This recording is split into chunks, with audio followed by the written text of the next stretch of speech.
Ô, glória a Deus! Eu quero dar um recado para os pastores, as ovelhas do Senhor. Ezequiel 34 é uma palavra que fala sobre os pastores infiéis de Israel.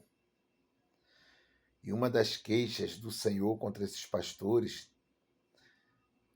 Ezequiel 34, versículo 4, é: a fraca não fortaleceste, a quebrada não ligaste, a doente não curaste, a desgarrada não tornaste a trazer, a perdida não buscaste, mas dominai com rigor e dureza sobre as ovelhas do Senhor. Certa vez eu fui pregar numa igreja e o próprio pastor da igreja, que tinha me convidado, antes de eu pregar, ele relatou uma situação que havia um membro da sua igreja, um homem, que se afastou do evangelho, se afastou da igreja, e um dia esse homem encontrou a esposa do pastor.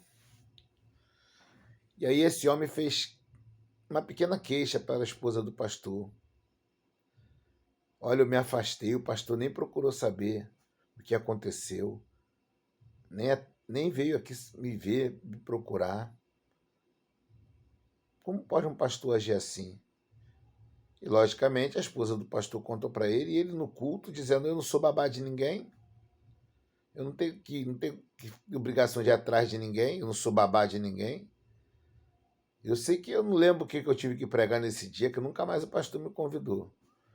Porque dentro da mensagem que Deus tinha me dado, falava sobre o amor ao próximo. Realmente, Deus não colocou um pastor como babá de ninguém. Até porque uma babá, ela cuida de alguém por dinheiro. Embora tem pastores que às vezes agem como uma babá. Porque quando é um membro que falta, que some, que tem dinheiro, aí esse o pastor vai atrás. Quando o dízimo é alto, quando essa pessoa ela traz algum benefício para a igreja, algum retorno financeiro, aí o pastor vai atrás. Agora, quando é um membro pobrezinho, realmente, muitos não estão nem aí.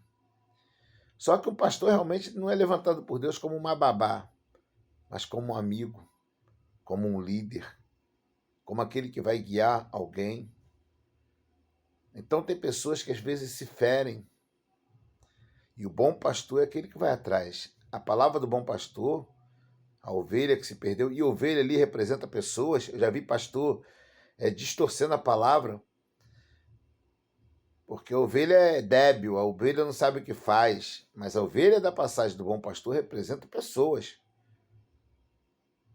A ovelha representa pessoas, e o bom pastor, quando uma ovelha se desgarra, ele não faz igual os pastores infiéis de Ezequiel 34, não, e deixa ela perdida, não. Ele vai atrás.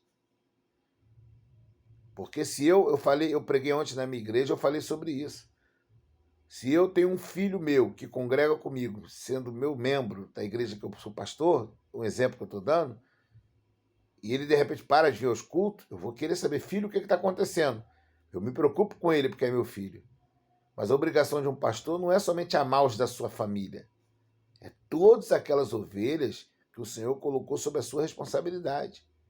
É bem verdade que nessa empreitada o pastor vai encontrar pessoas que não querem nada com a obra. Saiu não foi porque está sendo perseguido, porque está tendo problema, porque não tem realmente compromisso com Deus, infelizmente.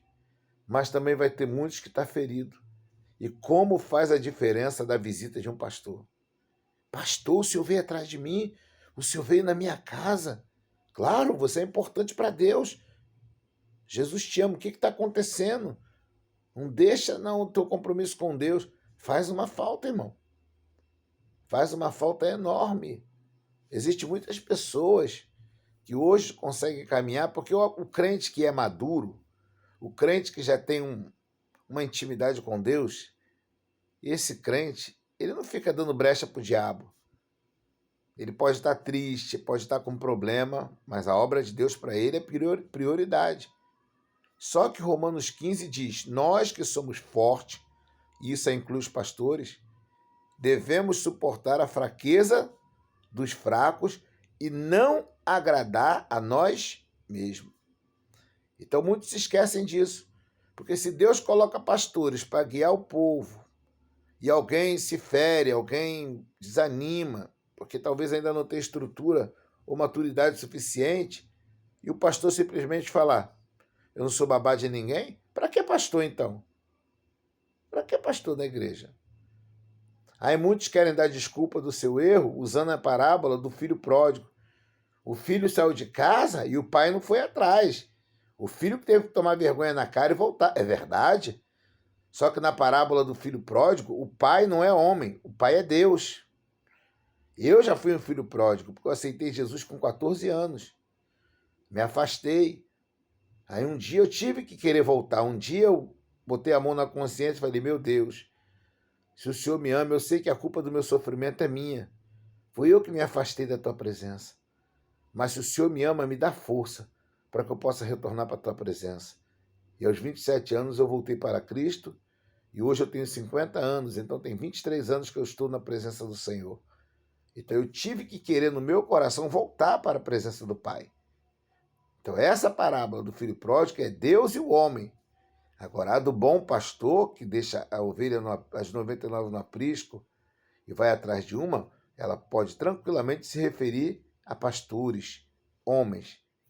Um dia Deus falou comigo uma analogia sobre, agora não é só para pastor, para todos nós que somos cristãos, porque a obrigação de amar é de todos nós. Eu já vi um pastor famoso que eu gosto muito, mas eu achei que ele escorregou nas falas dele, que ele falou que só 3 tipos de pessoa que a Bíblia manda visitar: órfão, viúva e pessoa doente. Não.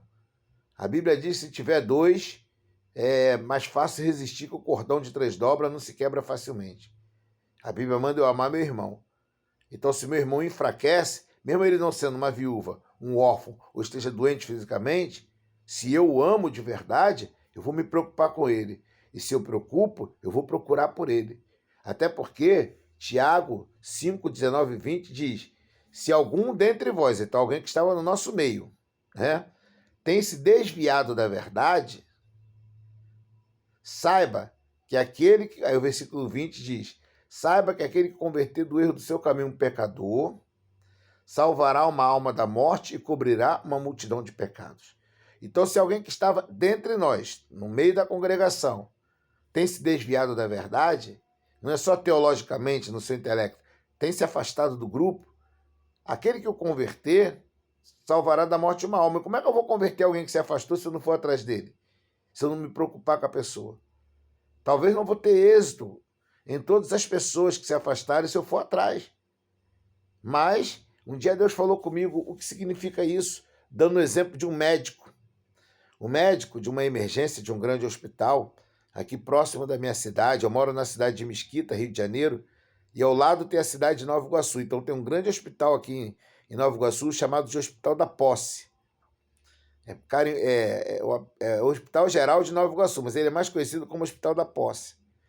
Então chega todo dia gente baleada, acidentes de carro. Então o médico da emergência, pela experiência que ele tem com tratamento de pessoas baleadas e entre a vida e a morte, quando ele chega uma pessoa muito mal no hospital, ele sabe que infelizmente aquela pessoa tem 0,00000,1% de se salvar, pela experiência que ele tem.